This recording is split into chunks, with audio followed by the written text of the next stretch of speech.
ନମସ୍କାର, ଜୟ ଜଗନ୍ନାଥ, ଶୁଭ ସକାଳ। ଆଜି ମୁଁ ରବିବାରରେ ଆସିଛି ଅଲାରନାଥ ମନ୍ଦିର ବ୍ରହ୍ମଗିରି। ଏଠି ଅଲାରନାଥ ଆସିଛୁ। ଏଠି ଭାଇନାଙ୍କର ଏକାଦଶୀ ନାରାୟଣ। ଜୟ ଜଗନ୍ନାଥ ଭାଇନା। ଜୟ ଅଲାରନାଥ। ଜୟ ଅଲାରନାଥ ପ୍ରଭୁ।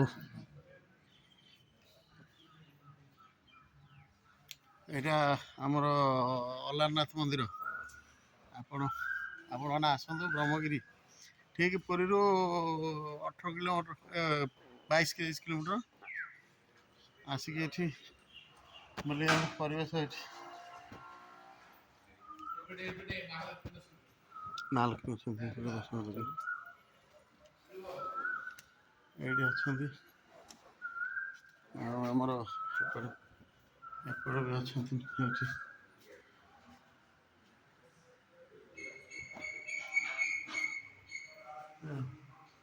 ଆରବଲି ମନ୍ଦିର ଅଲାରନାଥଙ୍କର, ଯେହେତୁ ଆମେ ଗୋଟେ ପୁରୀ ଜିଲ୍ଲା ପ୍ରସିଦ୍ଧ ଅଲାରନାଥଙ୍କର, ଯେତେବେଳେ ଆମର ଜଗନ୍ନାଥଙ୍କର ଅଣସର ଗୃହରେ ରୁହନ୍ତି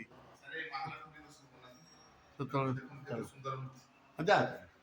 ଆମର ଏଇ କରି ପୁରୀ ଜିଲ୍ଲା ଅଲାରନାଥ ଯେତେବେଳେ ରହନ୍ତି, ଅଲାରନାଥରେ ପ୍ରଭୁ ଦର୍ଶନ ଦିଅନ୍ତି ସମସ୍ତଙ୍କୁ, ଭକ୍ତମାନଙ୍କୁ।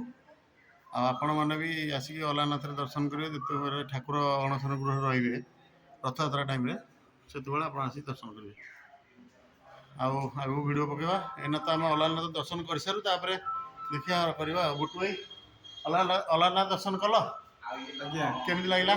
ଭଲ।